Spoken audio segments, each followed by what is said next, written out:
Hello, dear friends. We're talking with the Kabbalist, Dr. Michael Laitman. Hello, everyone. I'd like to talk about the origin of the virus. Some say that it comes from animals, bats, then pets. Then it was said that it's because of the melting of icebergs. Maybe the viruses come from there. Now it's because we're invading the Amazon, and even people on remote islands get infected with the virus. Bats don't go there. So the question is, serious scientists are starting to think, where is it coming from? Right. What is its origin? What do you think? Out of thin air? Not even out of thin air, out of nothing. Out of nothing, what does that mean? Can you explain, please? Because we ourselves are the source of viruses. Man, human beings, that's the most hazardous animal on Earth. That Earth still stands. Bears. Because in the process of our growing ego, since we relate to each other with more and more disregard, rejection, by that we awaken such negative forces in nature that bring about things called viruses. So the virus comes as a result of our thoughts and actions against other people. Right. Our thoughts, our desires, meaning the forces acting between us that we generate, at the end of the day, they generate they create such matter that we call virus. So scientists won't find, well, here it is, start with treating each other favorably. There will be no viruses, and even those that exist will disappear. These will eat those. But for scientists, it's too high for scientists because it is on the level of desires, yearnings, relations, things that scientists can attain. They work in labs. They work on the level of matter. This is on the level of subtle matter, desire, love, hate, fears, and so on. Can you imagine a doctor writing out, giving a person some, if you treat each other favorably, you'll be cured. Giving a person this kind of prescription. And then a person goes to a pharmacy and he's being directed to some group where he corrects his attitudes, his relations with others. That's it. That's the prescription. So still, we have to, if we won't be engaged in this, study these things, we won't even understand what's going on. But here we're rising to a level where we rise from matter to the next level. The level of desires, thoughts, relations, meaning subtle matter. This is where viruses and antiviruses come from. Everything's there. Right. All of matter is created there altogether. All of it. So you rise to the cockpit that controls our world. Of course, why not? Thought. Thought generates everything. Yeah, thought created all of nature altogether. At first there was nothing. But this way we cancel all sciences. Not at all on their level. They're absolutely true. Yeah, but they can't find an antidote. They can't find it on their level. What can you do? So a doctor has to become a sage? Meaning, contemporary sage can be a doctor. Or does a doctor have to understand that it's all on the next level? He has to work on his earthly level. So what does he heal? He, to a certain extent, can somehow protect us, give us something, strengthen us, but the cure to the virus, there'll come a second and third wave and more, and we'll see that it all depends only on our thoughts, on what we feel, on our attitude toward each other. So your main advice is not to fly to any deserted islands. It won't help. The only thing that will help is think positively about others. It's a very simple kind of advice for a person. It's possible to realize it, but he says, look, Dr. Laitman, I see you as a sage, but the advice is so simple that I don't even want to realize it. Think nicely about others. This is what they told us in kindergarten. And it was correct and true. If we could absorb this, accept it, what our kindergarten teacher taught us, that also didn't understand or know anything about it and didn't follow it, but she told us about this. Because for her it was good when we were calm and treated each other favorably.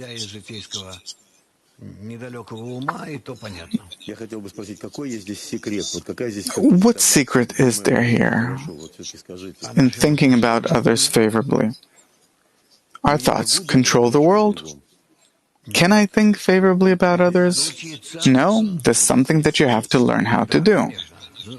So there is a secret. Of course. It's like you knew that there is like this fishka here. There is. Yeah, but still, what is the secret? I can't favorably think about others. And it's done so on favor that you can't, because your attitude toward others depends on the direction of your thoughts, desires, interactions with others, your mutual work with others. Many such conditions that you have to generate yourself in your environment, at least in a small group. And until I do that, we'll be under the threat of viruses. And not only is it possible to do this in a short period of time because humanity is ill. Doesn't matter ill or not. Coming at us are an enormous legions of viruses. And they really want to grab us. Humanity doesn't like people that give bad news. Yeah, in the past they were burned. So can you give something positive to add something positive? Can we start somehow getting rid of them? How long will it take? No. We can decrease their hazardness. We can postpone certain problems until we grow wiser, but it depends on the measure to which now we will start working with them, taking them into consideration, trying to make it so that these viruses will be really correctly perceived by us, that with their help we will be directed at the right goal. So this is what it is about. What are they aiming us at? Yeah. Can you give several steps? What do I have to understand? I have to understand that it's to my benefit, it's for me. It's not against me. There's nothing in nature against people at all, only in order for us to grow wiser and change a bit, mature a bit, change for the better in our relations toward each other and nature. And if I start understanding that, then you get healthy. Physically, you start feeling psychologically, physically healthy. And this protects us from the viruses. You don't have to protect yourself from anything. It starts helping instead of killing. Yeah, in nature, there is no evil. There's nothing threatening or anything. You know, all of our clips about viruses that got plenty of views, they all the time lead to that. To see this virus as something that directs us, that came with a positive thought, or we'll suffer some more until we will understand. What can you do? We'll have to understand this one way or another. Okay, suppose I understand this. I want to understand it. I make all possible efforts.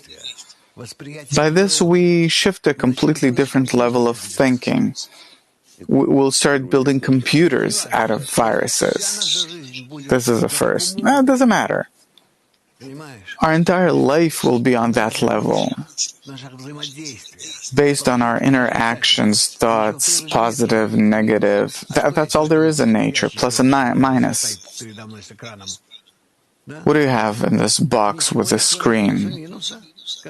Only plus and minus that interact. And the very same way for us, we'll be able to control this by our thoughts, by our desires. Very simple. So then I shift to a completely different level of thoughts. You don't need words. You don't need nothing. There is nothing physical at all. Suddenly we discover ourselves in the tremendous realm that's completely filled with plus and minus. These kinds of particles, thoughts, feelings. Are there minuses there? There can't be plus without a minus. Has to be. And the minus is a kind of a resistance of mind to the plus. It has to exist. And like we learn in the wisdom of Kabbalah, we don't get rid of the ego. We only use it correctly. So I come to the understanding that I'm an egoist and I learn how to use it. Everything remains. I don't stick my hands into nature. I reveal this tremendous computer that we exist in, and I start interacting with it with the help of my thoughts, desires, and we integrate into the work of this computer, bringing it to a state of complete equilibrium. That it will reveal to us the general equation of creation. That all of this exists only in order for us to reveal the good. So the world of good is prepared for us, we only have to reveal it. We talked about that too. How long do we have to repeat? How long are you willing to repeat this, to go back to this all the time? For how long? As long as I live. That's life. So you have the patience for it, and you're going to continue doing it. Yes.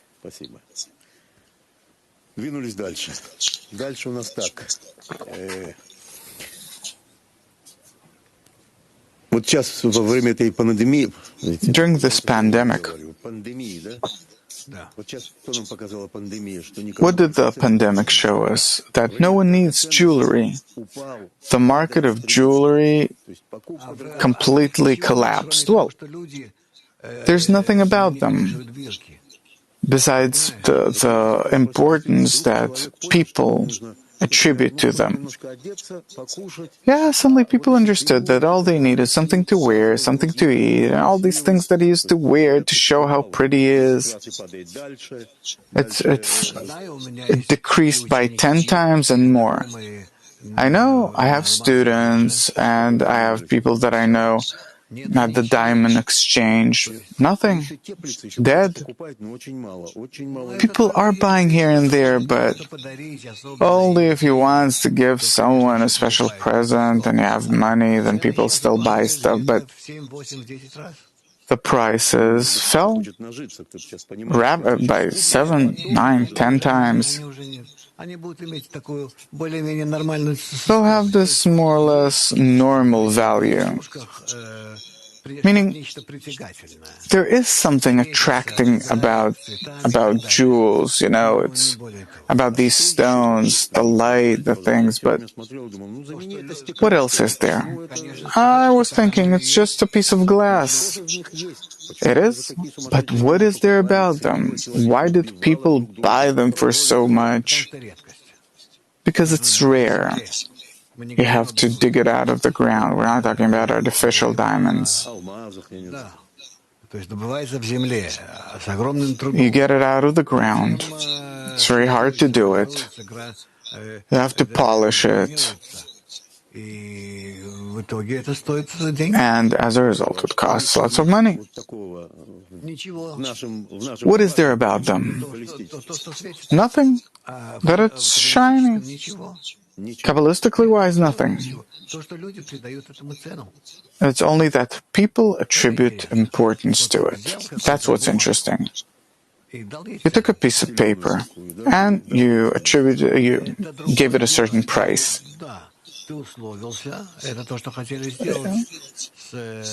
This is what they wanted to do instead of the dollar being connected to gold, to make it out of paper. Instead of gold, having it in paper. You have bread and you have diamonds. A person chooses bread. Of course, people will give everything for money. And this bread it has a worth. Because life is the most important thing. Still, I want to understand, why was it done so from above, by the upper force? For people to stop determining values the way it seems to them in this world. So this was our God. Yeah. Why are we directed? I mean, so much blood was shed, there were wars because of this. Humanity needs something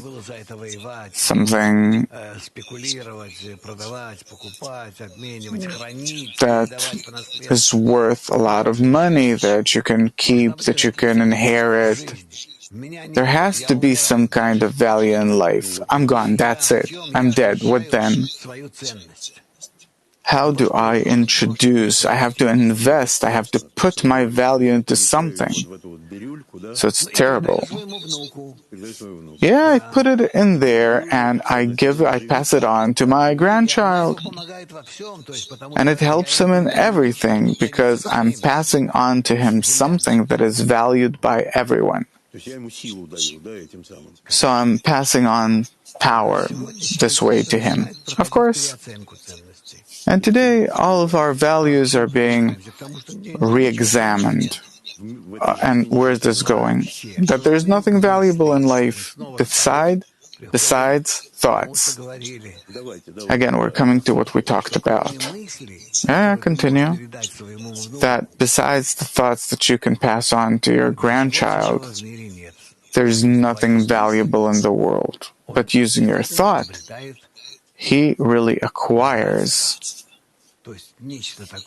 worth. What is a thought? I mean, it's like something empty. But by that, he acquires something that exists eternally, and no one can steal it or do anything about it. That's the main treasure in relation to people, your inner wealth. It's worth more than any diamond. Will a person be able to refuse to take a diamond? Probably these are the times, right? To refuse taking a diamond, saying, no, this isn't the main thing. In our time, we're coming to serious re-examination of our values. meaning things that were valuable for me, things that I fought for, this, that, generation after generation. I tried to pass it on to others. All this today is losing its worth. It's worthless. So we will come to a place where not the diamond will cost something, but what? Life, death, what? Only the thought. It's the right attitude toward the world. It's the main thing. But isn't it kind of abstract for a person?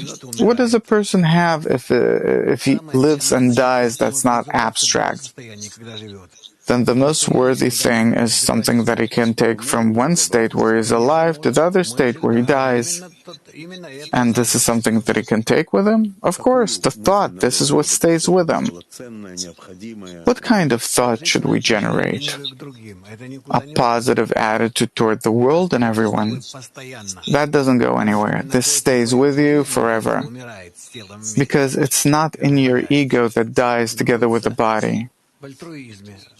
But it's in altruism and the good relations that you have acquired throughout your corporeal life, and then you fly away with it into a new realm, the realm of positive forces.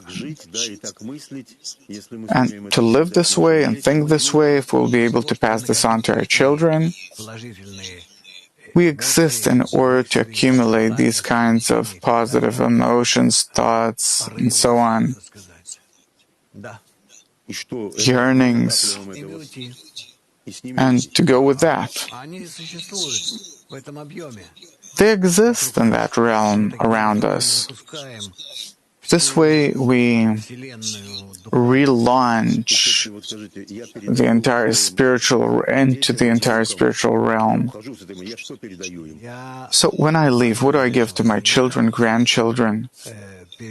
I leave this world passing on to the measure to which I could a positive attitude toward the world, toward people, toward life, for my children and grandchildren, and to everyone. And you see this as your task. Of course, but that's my opinion. And it's the opinion of all Kabbalists in all generations. Of course. Everyone's writing, terrible, it's hate, it's this. It's pushing us for us to reevaluate. What is it that we have to get out of our life, collect, and pass on, teach to the next generation? How to shift into positive thoughts, good thoughts. Everything's going to be okay. Don't worry.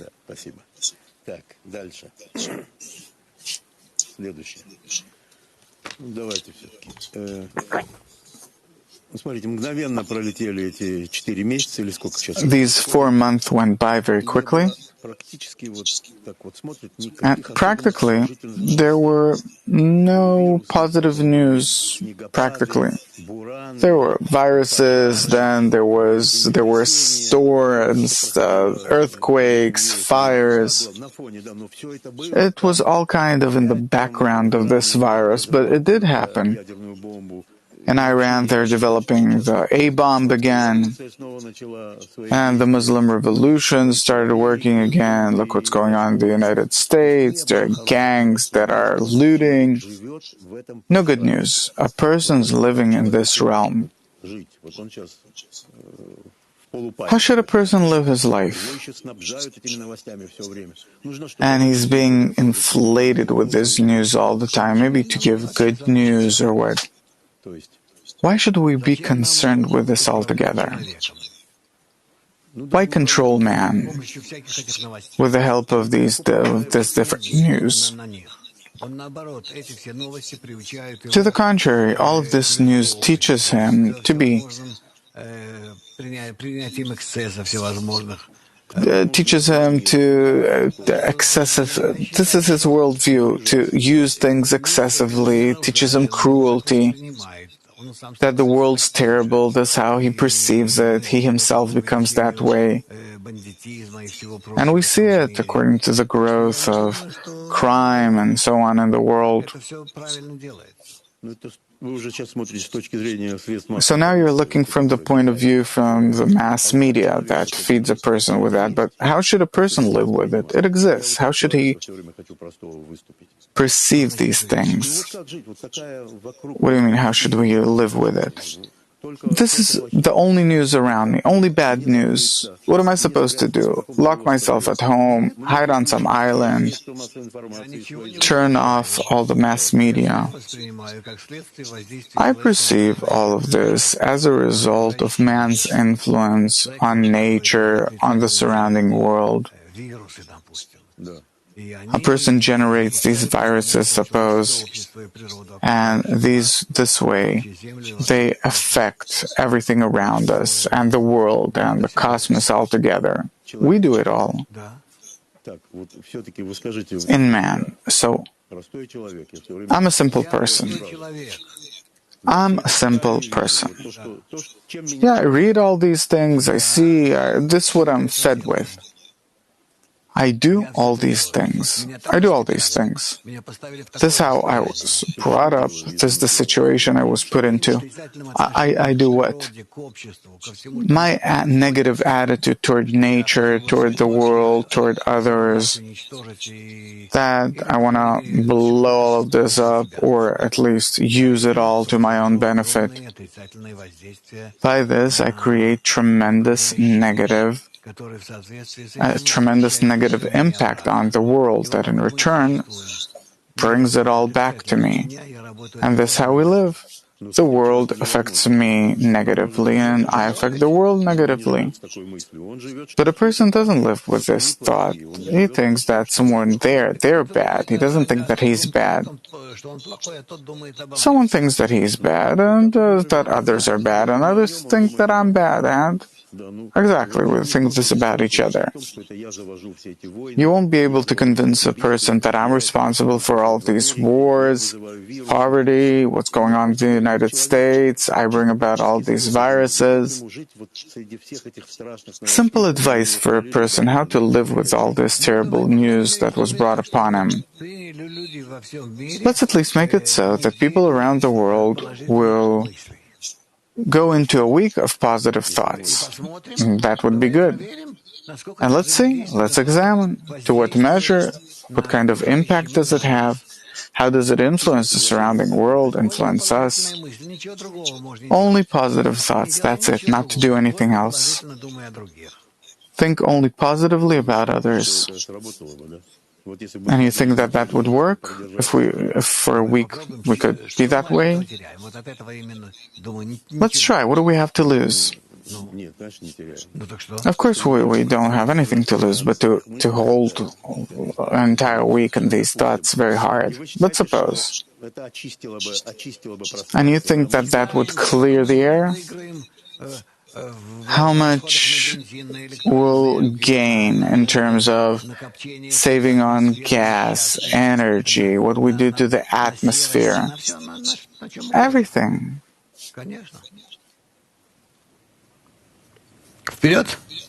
Let's go. You turn to humanity now, but to a simple person. What? A person has to go out and start yelling that let's organize this kind of week. For a person to take upon himself to say, I want to live in a week of good thoughts, of course. And if all people will do that, we'll do this for a week, it'll clean ecology, our life, everything. Of course.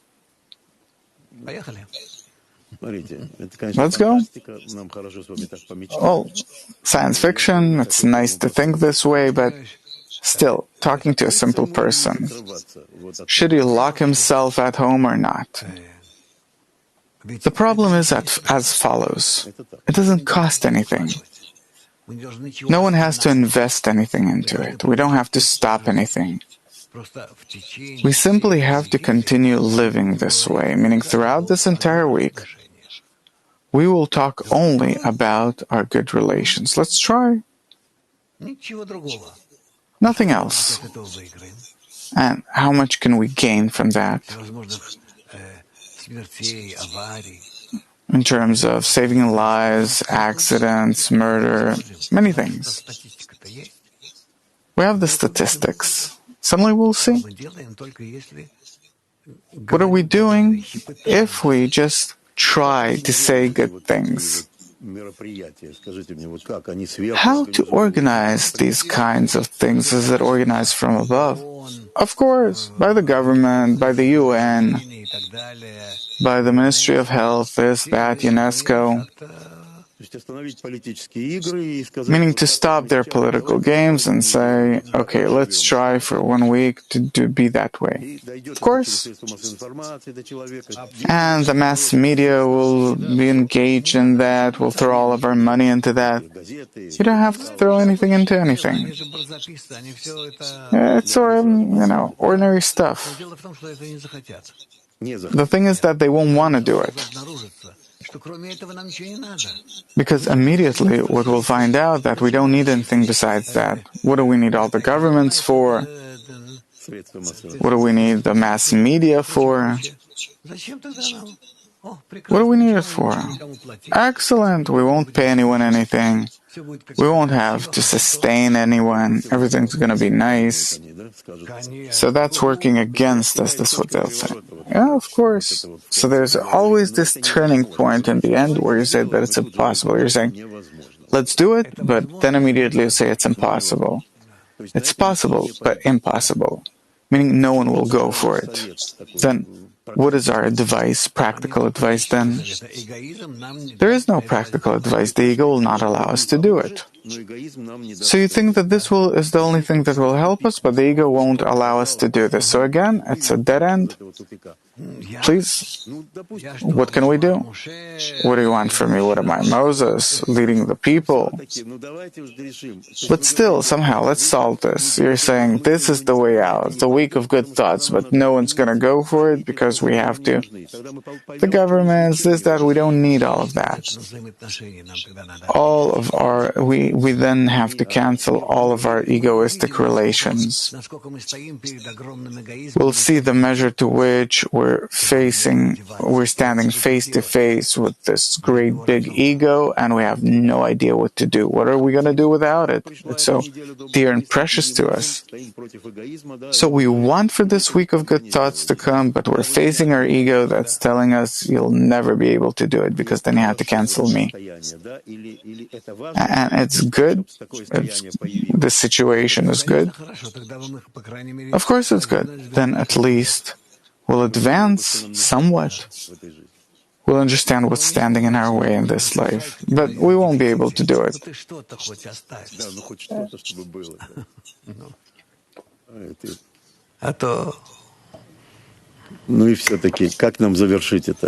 Still, how should we summarize this? We have to try and explain this to the measure to which that if worse times will come, viruses, second time, third time, it'll bend us and we'll agree, at least to take these half measures. So to talk about what's impossible now, and you yourself understand that it's impossible, but it's necessary to do this. To talk about the good attitude of people toward each other, a week of good thoughts. One way or another, things will come to that. Meaning eventually the ego will surrender? No, there's going to be a tremendous inner war, a spiritual war of forces. It's going to be the war of the dark against the forces of light. This is the war of Armageddon. It's exactly the fight against the ego. Good deeds versus the ego. Yeah. And what will happen at the end? At the end, the forces of good will prevail, but only after a tremendous inner war that people have to experience inside themselves. Every person. Everyone from the 8 billion people, yes. It's pretty, it's nice. Yeah, so you're saying that the scenario is already there. This is the scenario that we'll have to follow. But it's already written, not in its final version. There's such scenes there where I have freedom of choice. Yes. That I have to choose something. Of course. I'm the commander here. And the most critical scenes, not in general that everything's headed toward victory of the forces of good over the forces of bad.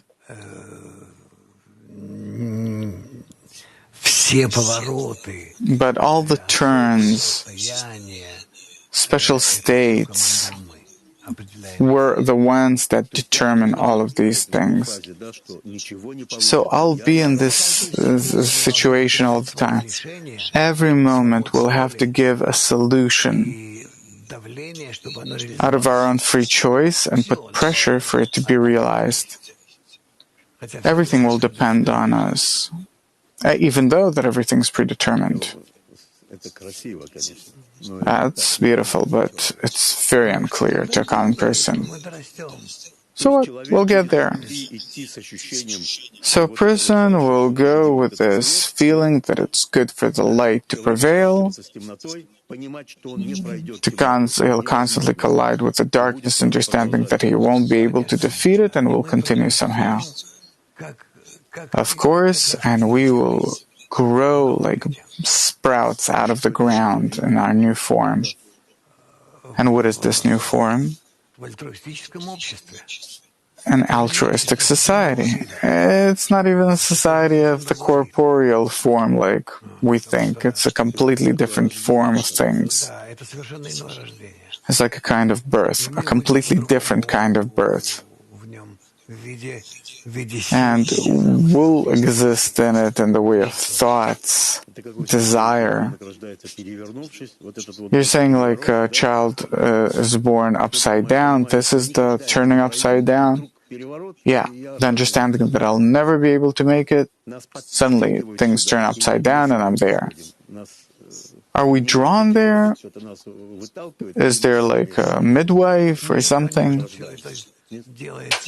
Of course, it's all done by nature, by the upper nature. It pushes us, gives birth to us. So we only have to make the effort.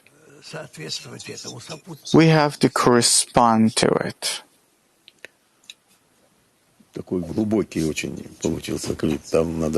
Very deep clip. It'll all happen very quickly, unnoticed, and all these viruses, they will accompany us until our new birth. So the viruses are actually a pushing force. Yes, they form us, they do everything. Like a baby is formed inside his mother and they push us out. The main thing is not what they biologically do in our world, but that they give birth to our new relations, new perception. This is the main thing. In short, everything's going to be fine. By the way, this is how we end all of our clips.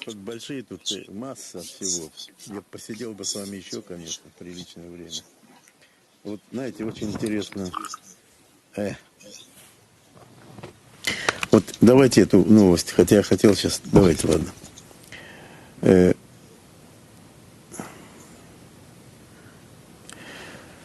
Вот в результате пандемии... As a result of the pandemic, farmers were really affected by this. No labor force, no one to go to the field to collect the crops. And this is the solution they're finding. It's good to grow crops on the roofs of tall buildings and in apartments. This is a new trend in Europe and the United States. It's called city farmers. You save on, having to deliver things to the city. You don't need a place, you don't energy. All you need is air, LED lights, a little water. That's it. So people started growing everything in basements, on roofs. What do you think about this solution? Fine, it's good. I'm all in favor of it. I think that it's an excellent solution to get out of the situation. Otherwise, what can we do?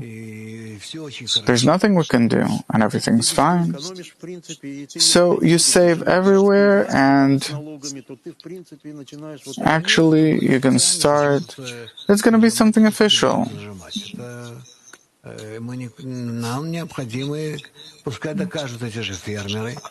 These farmers have to prove that their products are better and cheaper than this one.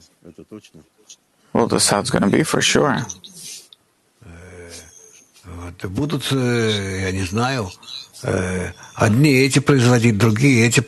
Some will make something, someone will make something else, will grow something else, and it's going to be sold from small local warehouses and distributed from there. I don't know. And we'll release the fields and very good, more air. Let us have more parks instead. Well, it was just interesting to me.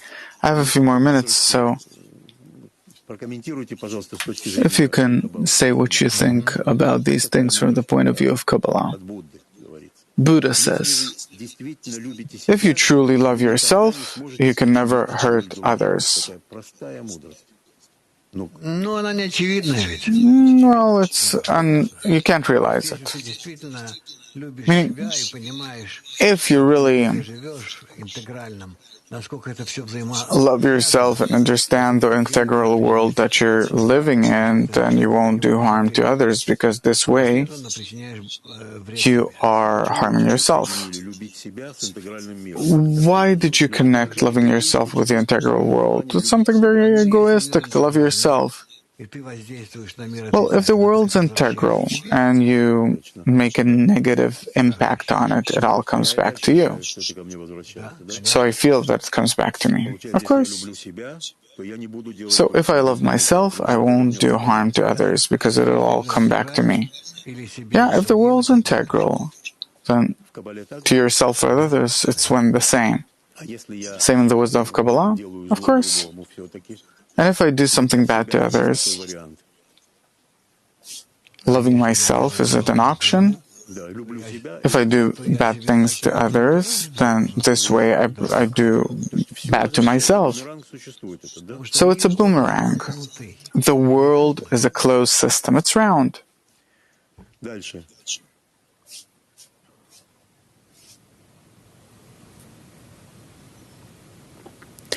Happiness will never come to those who are not grateful for what they already have. Well, it's also actually kind of true. I have to be grateful no matter what. I'm in the worst possible state, still I have to rise to the level of being grateful. Gratitude is a necessary condition in order to feel good, feeling the light. Still, can you explain? Well,